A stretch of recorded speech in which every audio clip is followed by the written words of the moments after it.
Franz Kafka, Hökm. Bazar günü gözəl bir yaz səhəri idi. Gənc tacir Georg Bendeman çay kənarındakı alçaq damlı balaca evin alt qatında öz kabinetində oturmuşdu. Bir-birindən yalnız rəngi və hündürlüyü ilə seçilən belə evlər sahil boyu sıralanıb gedirdi. O, xaricdə yaşayan cavanlıq dostuna təzəcə yazıb tamamladığı məktubu tələsmədən zərfə qoydu. Sonra masaya dirsəklənib, pəncərədən çaya, çay üzərindəki körpüyə və qarşı sahildə yaşıllaşmağa başlayan yaslı təpələrə göz gəzdirdi.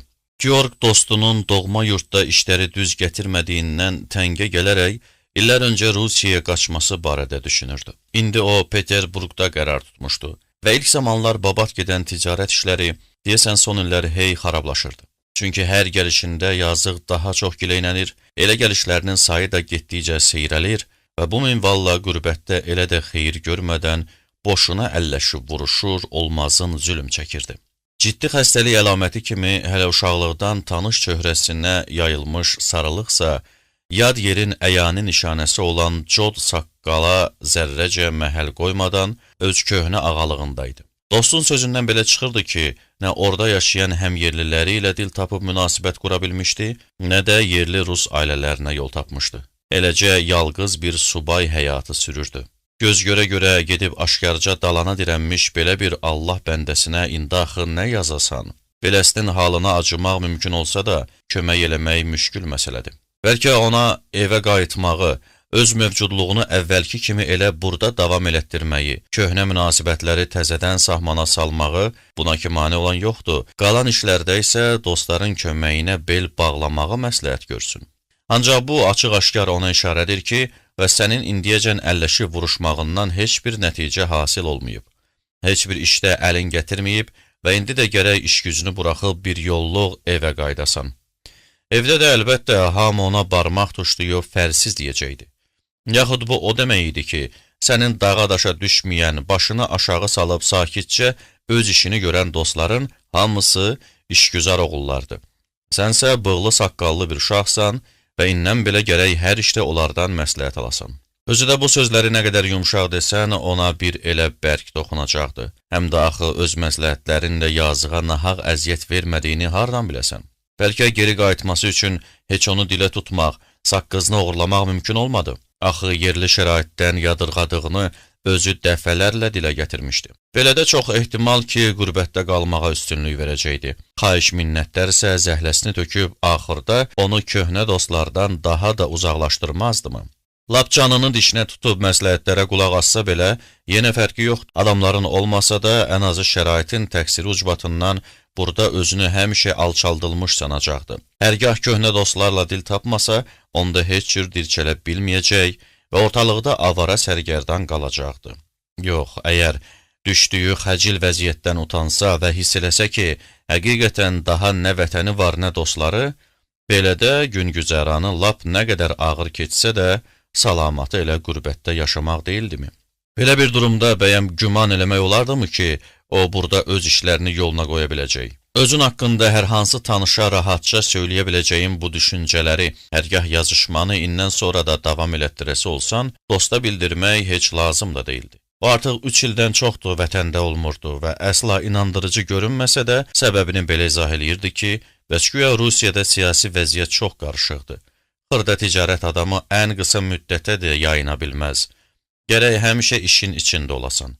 Fəqət 100 minlərlə Rus nədənsə bunu vecinə almadan, dünyanın bu başından vurub o başından çıxırdı və Georgun həyatında ciddi dəyişikliklər elə məhz bu son 3 ilin ərzində baş vermişdi. 2 il qabaq anası dünyadan köçmüşdü və ev işlərinə nəzarət Georgla qoca atasının öhdəsinə düşmüşdü. Düzdür, anasının vəfatından dostunun xəbəri vardı, amma görünür qürbətdə belə itkinin ağrısının bütün incəliklərinəcən duymağın mümkün olmaması səbəbindən o, yalnız quru bir başsağlığı ilə kifayətlənmişdi. Anasının ölümündən sonra Georg digər işlərlə yanaşı, ticarət işlərinə də xüsusi həvəslə girişmişdi. Bəlkə də buna səbəb anasının sağlığında ona əl-qol açmağa bir elə imkan verməyən, işdə yalnız öz şəxsi nüfuzuna güvənən atasının həmin hadisədən sonra yenə çalışmağına davam eləsə də, fəallığını xeyli itirməsi idi. Yaxud əslinə qalsa, bu ehtimal daha inandırıcı idi. Burada əsas rolu uğurlu bir şəraitin yaranması oynamışdı. Hər necə olsa, Bendamanın firması bu 2 ilin ərzində gözlənilməz halda çiçəklənməyə başlamış, ümumi ticarət dövriyyəsi 5 dəfə artmış və daha da artacağı göz qabağındaydı. Hətta qulluqçuların sayını da 2 qat çoxaltmaq lazım gəlmişdi. Ancaq dost bütün bu dəyişikliklərdən xəbərsiz idi və öz məktublarında sonuncu dəfə deyəsən başsağlığı məktubunda Georgu hər vasitə ilə dilə tutmağa çalışırdı ki, bəs köçüb Rusiyaya gəlsin, perspektivlər barədə tam təfsilatı ilə açıqlama verən dostun qəti fikrincə Peterburq elə məhz Georgun ticarət işləri üçün yaranıb. Onun dəlil sübut kimi gətirdiyi rəqəmlər Georgun ticarət işində əldə elədiyi göstəricilərlə müqayisədə xeyli cılız görünsə də, Georg bu haqda dostuna bildirmək istəmirdi. Hərgah öz uğurlarını indi, necə deyərlər, dünənki tarixlə bildirəsi olsaydı, bu həqiqətən əcayib təəssürat doğurardı. Elə bu səbəbdən Georg dostuna əhəmiyyətsiz, bazar günləri boş bekar oturub, ağlına korluq vermədən düşündüyü şeylərdən yazmaqla kifayətlənirdi və bu zaman tək bir şeyə çalışırdı ki, uzun müddət qürbətdə yaşayan dostunun şəhər barədəki məlum təsəvvürlərini dolaşdırmasın. Gərək ki, buna nail olmuşdu da. Uzun fasilələrlə yazdığı 3 məktubda heç birini yaxşı tanımadığı bir kişi ilə bir qızın nigahından söz açaraq, axırda deyəsən dostu əməlli başlı maraqlandırmışdı. Halbuki öncədən heç belə bir niyyəti yox idi. Georg bu sayaq bivec hadisələrdən, özünün bir ay öncə varlı hallı bir ailənin qızı ilə xanım Frida Brandenfletlə nişanlandığından daha həvəslə xəbər verirdi. Dostu barədə nişanlısı ilə aralarında tez-tez söhbətlər olurdu və Georg yazışmalarında yer alan xüsusi mövqeyi vaxtaşırı qıza da söyləməkdən çəkinmirdi. Demək, o bizim toyumuzda iştirak eləməyəcək? Qız soruşurdu. Hərçənd ki, bütün dostlarınla tanış olmağı səndən tələb eləməyi ixtiyarım çatır. Mən onu narahat eləmək istəmirəm, Georg cavabında deyirdi. Çalış ki, məni düzgün başa düşəsən. Gəlməyinə gələr, hər halda mən belə güman eləyirəm. Amma gəlib işi belə görəndə əməlli başlı sarsılacaq, xəcalətdən özünə yer tapmayacaq, hələ bəlkə mənə paxıllığı da tutacaq. Özü də tək-tənha təzədən qürbətə qayıtdığı üçün hamıdan narazı ayrılacaq. Tək-tənha, sən bunun nə demək olduğunu dərk eləyirsən? Yaxşı, bəs bizim toyumuz barədə bəyəm o kənardan eşidə bilməz? Kənardan eşitməyinə mən əlbəttə ki, mane ola bilmərəm, amma o kökdə ki, o yaşayır, buna heç inanmıram. Bir halda ki, dostlarım belədir, onda sən gərək heç evlənməyəydin, Georg. Bu işdə hər ikimiz günahkarıq, ancaq mən buna qəti təəssüflənmirəm. Qızsa onun öpüşləri altında kəsik-kəsik pıçıldayırdı. Hər necə olsa, bu mənə toxunur. Georg düşündü ki, bütün bunları dosta yazıb bildirməkdə həqiqətən də elə bir qorxulu şey yoxdur. Dostluğumuz naminə daha özümü dəyişdirə bilmərəm ki, necə varamsa qoy məni o cürdə qəbul eləsin. Bu səhər yazdığı uzun məktubda nişanlanması barədə xəbəri həqiqətən dosta bildirmək qərarına gəldi. Ən ürəkaçan yeniliyi özüm bilərəkdən axıra saxlamışam. Məlumun olsun ki, mən imkanlı bir ailədən olan Frida Brandenfeldlə adaxlanmışam. Sən tanımazsan, onlar bizim şəhərə sən gedəndən bir neçə il sonra gəliblər. İmkan düşəndə nişanlım barəsində sənə ətraflı yazaram. İndilik bunu deməklə kifayətlənirəm ki, mən çox xoşbəxtəm və səninlə aramızdakı münasibətdə yalnız bircə şey dəyişib. Bayaqdan sənin sadəcə dostun vardı, indi isə bəxtəvər dostun var. Üstəlik nişanlımın simasında sən özünə əsl sirdaş tapmış olacaqsan. Subay adam üçün bu heç də az qazanc deyil. Yaxın günlərdə o özü sənə məktub yazacaq. Hələlik isə səmimi salamlarını göndərir. Bilirəm ki, ümumi vəziyyət sənin aradan çıxmağını əngəlləyir. Amma bəyəm mənim toyum kifayət qədər tutarlı əsas deyilmi ki, sən heç bir maniyəni, heç bir çətinliyi vecinə almayasan? Nə olur olsun, yalnız öz ürəyinin səsinə qulaq as və özün düşündüyün kimi hərəkət elə. Pəncərədən bayra baxa-baxa və məktubu əlində oynada-oynada, Georg yazı masasının arxasında xeyli oturdu. Küçədən ötüb keçən bir tanışın salamına başdan soğudu təbəssümlə cavab qaytarıb, nəhayət ki, zərfi cibinə qoydu və atasının yataq otağının qarşısındakı balaca dəhlizdən adlayıb içəri girdi. Bu otağa bir neçə ay olardı ayaq basmamışdı. Əslində buna elə bir ehtiyac da yox idi. Çünki ata-bala hər gün idarədə görüşür, restoranda eyni saatda nahar eləyirdilər. Hərçənd axşamlar hərə öz şam yeməyinin qeydinə qalırdı.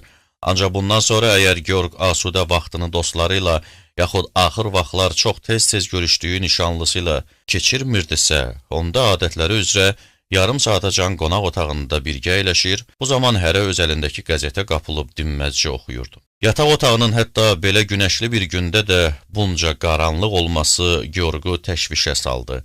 Dar həyətə baxan otağın önündəki hündür divar içərini əməlli başlı zülmətə qərq eləmişdi. Atası küncdə qabağına mərhum anasının xatirəsini andıran cürbəcür yadigar əşyalar yığılmış pəncərənin böyründə oturub qəzet oxuyurdu. Gözləri zəiflədiyindən qəzeti görmə qabiliyyətinə uyğun məsafədə və bir qədər çəpəki tutmuşdu. Georg, deyə kişi dərhal qalxıb irəli yeridi. Yeriyərkən yaxası açılan ağır xalatının ətəkləri yellənməyə başladı və Georg düşündü ki, atam elə həminki pəhləvandı. Bura nə yaman qaranlıqdır, Georg dilləndi. Hə, elədir, qaranlıqdır, atası cavab verdi. Pəncərə də kip örtülüdür. Mənim belə xoşuma gəlir. Bayırda hava yaxşıdır, Georg sanki danışmaq xatirinə başladığı bayaqki söhbətə davam eləyərək oturdu. Atası masanın üzərindən qab-qacağı kənardakı sandığın üstünə yığmağa başladı. Georg onun hərəkətlərinə könülsüz nəzər salıb sözünə davam elədi. Gəldim sənə deyəm ki, nişanlanmaq xəbərini mən bugün Peterburqa yazası oldum. Zərfi cibindən çıxarmaq istədi. Amma nə düşündüsə, kənarı azacıq görünən zərfi yenidən cibinə dürtdü. Peterburqa? Deyə atası soruşdu. Öz dostuma, Georg atasının gözlərinə baxmağa çalışdı və düşündü ki, mağazada kişi tamam başqa adam olur. Burada isə kresloya yayxanıb, əlini də sinəsinin üstündə çarpazlayaraq gör nə arxayın əyləşib. Hə, öz dostuna, atası xüsusi ahənglə vurğuladı. Bilirsən, ata, mən bu evlənmək məsələsini yalnız onun xətri üçün məxfi saxlayırdım. Yazmaq istəmirdim. Ayrı bir səbəb yoxdur. O çox çətin adamdır. Özün yaxşı bilirsən. Fikirləşmişdim ki, toy barədə eşidəcəksə, qoy bunu kənardan eşidib bilsin. Daha burası mənlik deyil. Kimdən istəyir eşitsin, təki məndən eşitməsin. Amma o elə qapalı həyat sürür ki, heç kənardan eşidəcəyinə də inanmağım gəlmir. İndi isə fikrini dəyişmisən? Deyə atası əlindəki qəzeti pəncərə altına, gözündəki eynəyi də ehmalca çıxarıb qəzetin üstünə qoydu və əli ilə üzərini örtüb soruşdu. Hə, indi fikrimi dəyişmişəm. Əgər o yaxşı dostdursa, mənim xoşbəxtliyim elə onun da xoşbəxtliyi olmalıdır. Buna görə daha tərəddüdə son qoydum. Qərarı aldım ki, hər şeyi olduğu kimi ona yazım. Amma hələ məktubu yola salmamışam. İstədim sənin də fikrini biləm. Qulaq as, Georg, deyə atası qımışıb dişsiz ağzını açdı. Yanıma məsləhətə gəlmisən, çox acab. Amma düz danışmasan, mənə doğrusunu söyləməsən, onun heç bir tikə də bir qırıq da xeyri olmayacaq. Məsələyə dəxli olmayan şeyləri qoyuram bir qırağa. İndi yeri deyil. Bizim əziz anamız rəhmətə gedəndən sonra nəsə xoşa gəlməz işlər baş verir. Yəqin onların da vaxtı çatacaq. Hələ bəlkə biz düşündüyümüzdən də tez çatacaq. Bizim ticarət müəssisəmizdə məndən xəbərsiz nəsə yox olub gedir. Ola bilsin, məndən heç nəyi gizlədib eləmirlər. Bu saat heç düşünmək də istəmirəm ki, məndən nəsə gizlədirlər. Amma mən artıq əvvəlki adam deyiləm. Yaddaşım zəifləyib, hər şeyə göz yetirə bilmirəm. Bir yandan da ananın ölümü mənə səndən daha bərk təsir eləyir. Amma bir halda ki, söhbət sənin məktubundan gedir. Onda xahiş eləyirəm, mənə düzünü deyəsən, məni aldatmayasan, Georg. Bu ki, xırda məsələdir. Belə baxanda bir çürük qoza da dəyməz. Düzünü də görüm, sənin doğrudanmı Peterburqda dostun var? Georg həyəcanla yerindən sıçradı. Cəhənnəm olsun mənim dostlarım. 1000 dost ola bir atanı əvəz eləyə bilməz. Bilirsən məni nə narahat eləyir? Sən özünə qətiyyən fikir vermirsən. Axı hər yaşın öz hökmü var. Kim də bilməsə sən çox yaxşı bilirsən ki, bizim işimizdə mən sənsiz heç nəyəm. Sən olmasan batıb gedərəm. Ancaq əgər bu işin sənin səhhətinə, sağlamlığına ziyanı varsa, günü sabah mən o mağazanı bağlaram. Belə yaramaz axı. Sən öz yaşayış tərzini hökmən dəyişməlisən. Özü də çox qəti şəkildə. Qonaq otağı gün işığından çıraq kimi alışıb yanır. Sənsə gəlib bu zülmətin içində oturmusan. Yaxşıca yeyib möhkəmlənmək əvəzinə sən heç səhər yeməyinə əl də vurmamısan. Yatanda pəncərəni kip örtüb yatırsan, amma heç bilirsən təmiz havanın sənə necə xeyri var? Mən həkim çağıracam. Nə məsləhət görsə, elə də eləyəcəyik. Yataq otağımızda dəyişərik. Sən küçəyə baxan otağa köçərsən, mənsə bura. Bütün şey-şüyünü də yanına daşıyarıq, arxayın ol. Heç bir dəyişiklik filan hiss eləməyəcəksən. Amma bu hələ sonranın işidir. İndi isə uzan yatağına, sənə dinclik lazımdır. Soyun gir yerinə. Qoy mən də sənə kömək eləyim, narahat olma, əlimdən gəlir. Bəlkə elə indi köçəsən. Pis olmaz. Hələlik elə mənim çarpayımda yatarsan. Georg atasına lap yaxın gəldi. Başı sinəsinə əyilən qocanın ağ pırpız saçları dağınıq və səliqəsiz idi. Georg, deyə atası başını dikəltmədən güclə eşidiləcək bir səslə pəstən dilləndi və Georg cəld irəli yeriyib onun önündə diz çöktü. Kişinin üzü yorğun idi. Əcaib tərzdə bərəlmiş gözlərini Georgun düz sifətinə dikib durmuşdu. Sənin Peterburqda heç bir dostun yoxdur. Sən elə həmişə zarafatçıl olmusan. Yəqin indi də dolamağa adam tapmırsan, özünü saxlaya bilməyib mənimlə məzələnirsən. Axı Peterburqda sənin dostun hardandır? Mən buna dünyasında inanmaram. Bir yadına sal ata. Georg atasını ehmalca kreslodan qaldırıb, qarşısında köməksiz və acizanə tərzdə dayanmış kişinin xalatını soyundurmağa başladı. O bizim evdə axırıncı dəfə 3 il qabaq olub. Sənin ondan zəhlən gedirdi, yadına düşür? Azından 2 dəfə o mənim otağımda otura-otura məcbur olmuşdum sənə deyəm ki, bəs o gedib, burada yoxdur. Bilirdim ondan niyə acığın gəlir. Çünki dostumun həqiqətən qəribəlikləri vardı. Ancaq sən hərdən onunla danışırdın. Hətta söhbətiniz tuturdu da. Sən onu dinləyib nəsə soruşanda, onunla razılaşanda mən bir öyünürdüm ki, biraz fikirləşsən yadına düşər. Hələ bir dəfə Rus inqilabı barədə ağlabatmaz şeylər də söyləmişdi. Güya Kiyevdə izdiham vaxtı bir keşiş eyvana çıxıb cəmaatın gözü qabağında əlinin içinə yekə bir xat çərtmişdi. Sonra da qanı axa-axa əlini yuxarı qaldırıb izdihama müraciət eləmişdi. Sən ki o vaxt bunu kimə gəldi danışırdın, bəyəm yadından çıxıb? Georg danışa-danışa atasının kresloya oturdub corablarını, dizliyini soyundurmağa başladı. Alt paltarın vaxtaşırı dəyişilməsinə nəzarət əlbəttə ki, bir oğul kimi Georgun vəzifəsi idi. Ona görə kişinin paltarını çirkli görəndə ürəyində özünü yamanladı. Gələcəkdə qocanı harda yerləşdirəcəkləri barədə nişanlısı ilə hələ dəqiq bir qərara gəlməsələr də, aydındır ki, bir müddət onu elə öz köhnə yerində saxlamaq fikrində idilər. İndi isə Georg bu fikirdən qəti daşındı və qərara gəldi ki, kişini götürüb nişanlısı ilə gələcəkdə yaşayacaqları mənzilə aparsın. Dərindən düşünəndə belə çıxırdı ki, atası barədə nəzərdə tutduğu qayğılar hamısı artıq geridə qalıb. Georg kişini qucağına alıb yatağa apardı. Birdən hiss eləyəndə ki, sinəsinə sığınmış atası uşaq kimi onun boynundakı saatın zənciri ilə oynayır, içindən qəfil qorxu keçdi. Atası zəncirdən bərk-bərk yapışdığı üçün Georg onu dərhal yatağa uzada bilmədi. Ancaq yatağa girən kimi kişi sanki özünə gəldi və yenə dönüb bayaqki adam oldu. Yorğana bərk-bərk bürünüb onu düz çənəsinəcən çəkdi. Hətta Georga mehriban bir nəzər də saldı. Georg atasını daha da ruhlandırmaq üçün başını razılıqla tərpədib soruşdu. Düzdürmü, o sənin yadına düşdü? Üstümü yaxşı bastırmısan? Atası elə bir maraqla xəbər aldı ki, elə bir ayaqlarının örtülüb-örtülmədiyini hiss eləmirdi. Georg da onun üstünü bastıra-bastıra, yerindən razısan, dedi. Sən məni yaxşı bastırmısan? Atası bir də soruşdu. Sanki cavabın ondan ötürü böyük mənası vardı. Rahat uzan ata, lap yaxşı bastırmışam. Yox. Söz Georgun ağzından çıxar-çıxmaz kişi bağırdı və var gücü ilə yorğanı kənara atıb yerindən mil qalxdı. Bir əli ilə çarpayının başlığından tutub eləcə durdu. Oğula bax, bilirəm sən məni ömürlük bastırmaq istəyirsən, amma hələ bastıra bilməmisən. Gücüm nə qədər azalsa da, arxayın ol ki sənə yetər, özü də artıqlamasıyla. Hə, tanıyıram sənin o dostunu, özü də çox yaxşı tanıyıram. Elə bir oğul mənim ürəyimcə olardı. Ona görə sən neçə vaxtı yazığa yalan satırsan, yalnız ona görə.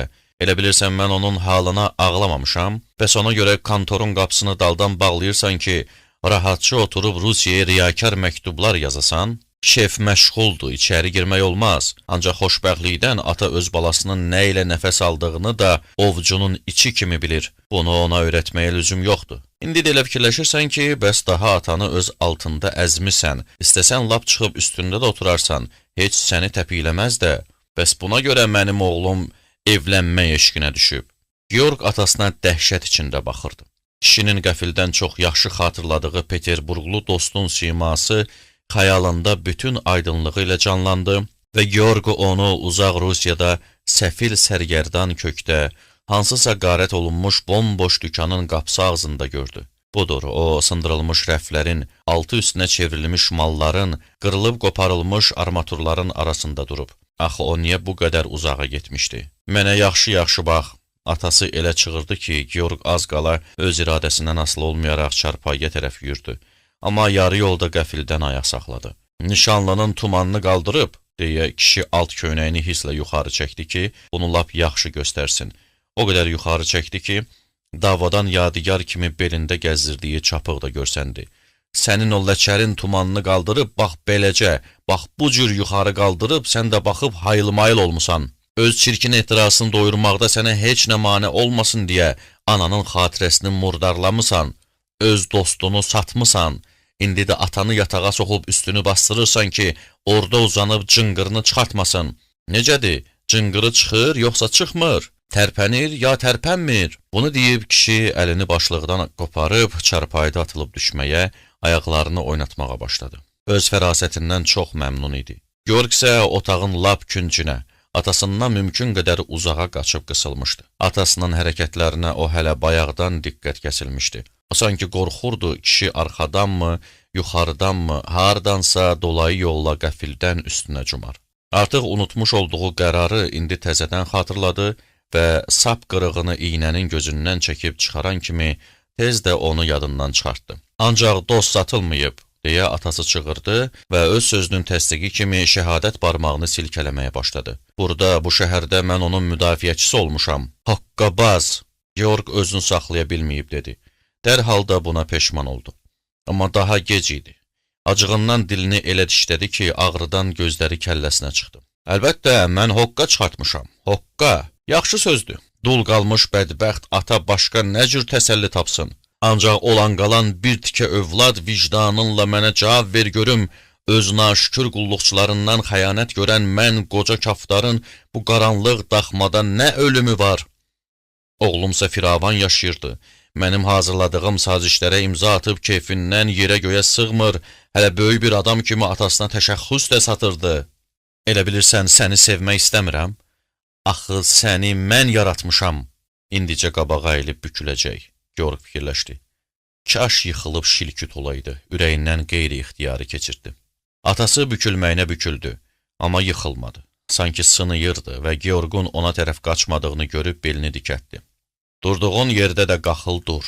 Sən mənə gərək deyilsən, güya sənin yaxınlaşmağa gücün var, intihası özün istəmirsən? Ağlın çaşmasın, mən hələ ki səndən güclüyəm, qat-qat güclüyəm. Tək olsaydım, bəlkə güzəştə gedərdim. Amma mən tək deyiləm. Anan öz gücünü mənə verib gedib. Sənin dostunla da biz çox yaxşı dil tapıb sövdələşmişik. Sənin müştərilərin hamısı bax burada, mənim cibimdədir. Alt köynəyində durub cibişdandan dəm vurur. Georg düşündü və ağlından keçirtdi ki, tək belə bir sözə görə atasını hamının gözü qabağında boğa bilər. Bu fikir onun beynindən bir anlığa keçdi və elə həmin andaca hər şeyi unutdu. Gözəlçəni də qoltuğuna vurub buradan elə itilirsən ki, gözüm səni görməsin. Yoxsa onu səndən elə qopardaram, ölüncə yadından çıxmaz. Georg uşaq kimi inamsızlıqla ağzını büzüşdürdü. Atası isə onun dayandığı küncə tərəf başını yellədi ki, fikri tam ciddidir və əsla zarafat eləmir.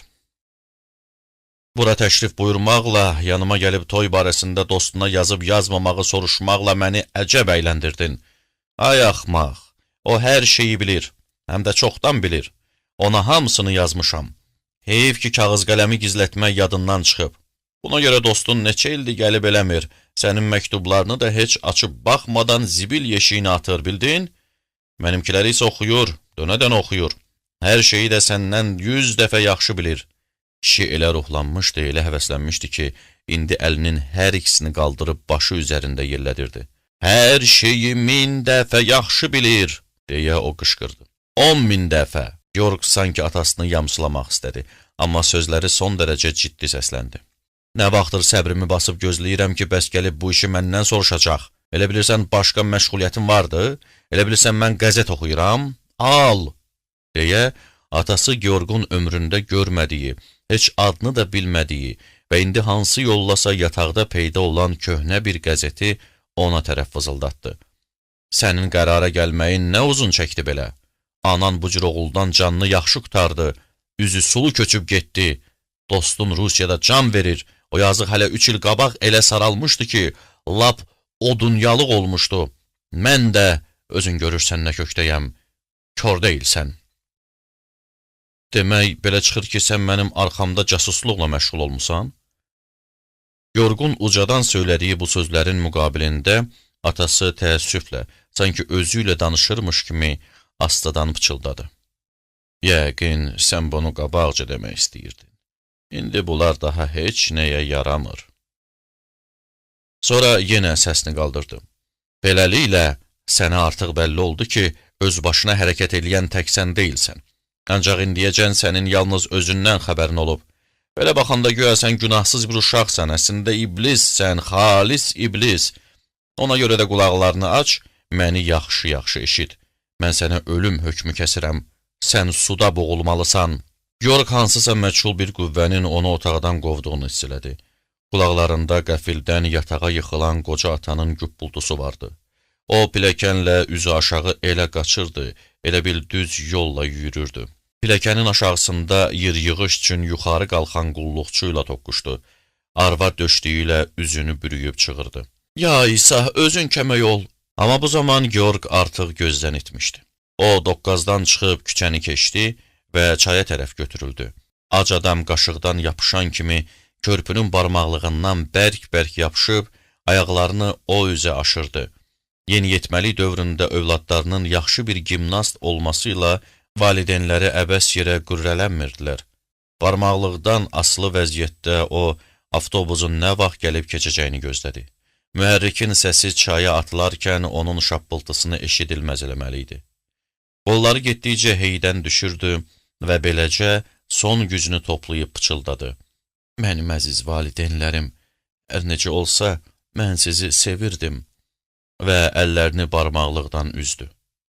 Bu zaman körpünün üstündə gediş-gəliş canlanmışdı. Əsərin sonu.